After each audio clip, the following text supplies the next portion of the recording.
দুর্নীতি ও অবৈধ সম্পদ অর্জনের অভিযোগে নারায়ণগঞ্জ সিটি কর্পোরেশনের সাবেক মেয়র ডক্টর সেলিনা হায়াৎ আইভীর বিরুদ্ধে অনুসন্ধানের সিদ্ধান্ত নিয়েছে দুর্নীতি দমন কমিশন দুদক।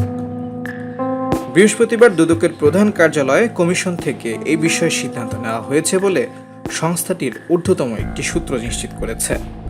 অভিযোগের বিষয়ের সূত্রে জানা যায়, ডক্টর সেলিনা হায়াৎ আইভী নারায়ণগঞ্জ সিটি কর্পোরেশনের মেয়র হিসেবে নির্বাচিত হওয়ার পর ব্যক্তিগত সহকারী হিসেবে আবুল হোসেনকে রাখা হয়। আবুল হোসেন ক্ষমতার অপব্যবহার করে ভয়ভীতি প্রদর্শন করে সিএনজি, অটোরিকশা থেকে চাঁদাবাজি করে কোটি কোটি টাকা হাতিয়ে নিয়েছেন। তার নিজ নামে নারায়ণগঞ্জ মহানগরে রয়েছে 4 থেকে 5টি ফ্ল্যাট। তার ব্যক্তিগত সহকারী আরিফ হোসেনকে তার পদে পদায়ন না করে একটি বিদ্যালয়ের শিক্ষক হিসেবে পদায়ন করা হয়। তার গাড়ি চালকের নামে নারায়ণগঞ্জ মহানগরের বরফকল এবং পানিরকল এলাকায় 2টি ফ্ল্যাট রয়েছে।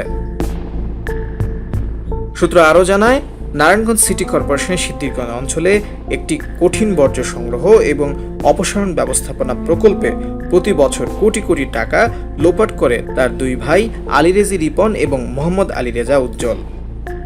নারায়ণগঞ্জ জেলায় 7 তলা বিশিষ্ট একটি বিশাল বাড়ি, নারায়ণগঞ্জ জেলার ঐতিহ্যবাহী চিত্ত বিনোদন ক্লাব ভেঙে সেখানে একটি মার্কেট নির্মাণ করেছেন।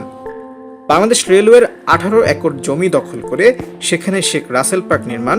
উক্ত সম্পদ ও দুর্নীতি ব্যতীত সাবেক মেয়র ডক্টর সেলিনা হায়াৎ আইভীর নামে, তার উপর নির্ভরশীল ব্যক্তিবর্গ এবং তার নিকট আত্মীয়দের নামে আরও অবৈধ অর্জিত জ্ঞাত বহির্ভূত সম্পদ রয়েছে বলে গোয়েন্দা তথ্য অনুসন্ধানে সত্যতা পেয়েছে দুদক। নারায়ণগঞ্জ পৌরসভার প্রথম চেয়ারম্যান আলী আহমদ চুনকার মেয়ে আইভী মেয়র পদে 2011 সালে প্রথমবার নির্বাচিত হন। তার টানা তৃতীয়বার মেয়র নির্বাচিত হয়েছেন আইভী। তার বাবা আলী আহমদ চুনকা ছিলেন মুক্তিযুদ্ধের অন্যতম সংগঠক।